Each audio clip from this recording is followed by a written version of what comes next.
तो आज के इस वीडियो में हम पढ़ने वाले हैं stages in NLP.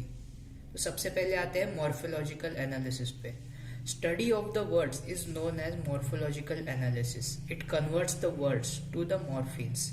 Morphemes are basically root form of the word.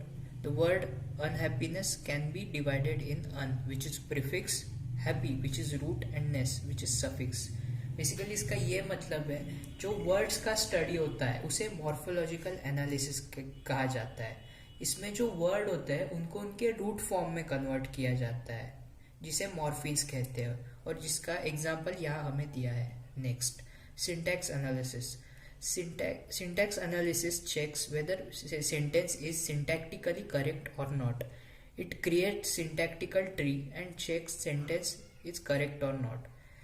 जो ये सेंटेंस होता है वो सिंटैक्टिकली करेक्ट है या नहीं, ये चेक करने का काम सिंटैक्स एनालिसिस करता है. यहाँ पर हमें एक एग्जांपल दिया है, अनुराग एट द होमवर्क. अब ये इसके बेस पे एक सिंटैक्टिकल ट्री तैयार कर लेगा और ये चेक करेगा कि ये करेक्ट है या नहीं.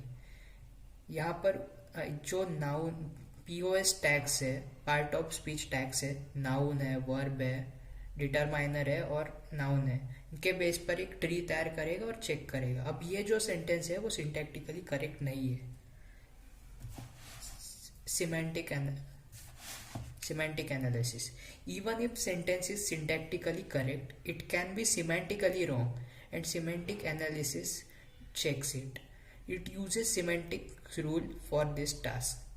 अब अगर सेंटेंस सिंटैक्टिकली भी करेक्ट है लेकिन वो सिमेंटिकली इनकरेक्ट हो सकता है, ये चेक करने का काम सिमेंटिक एनालिसिस करता है. Pizza was too hot to drink. अब ये सिमेंटिकली गलत है क्योंकि पिज़्ज़ा को ड्रिंक नहीं किया जाता.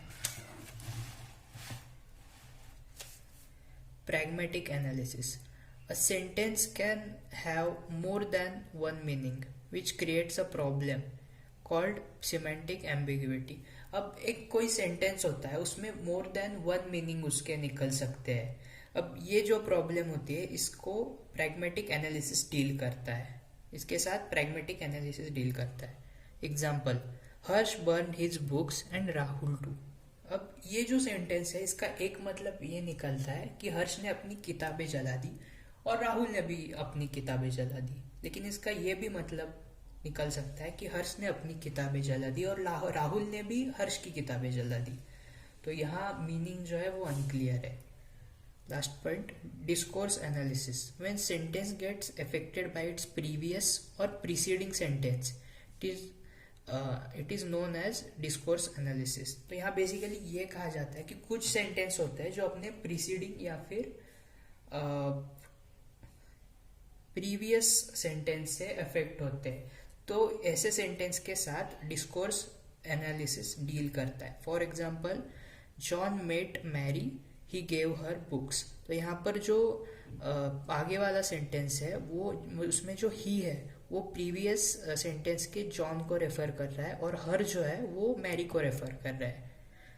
तो ये इसका एग्जाम्पल है.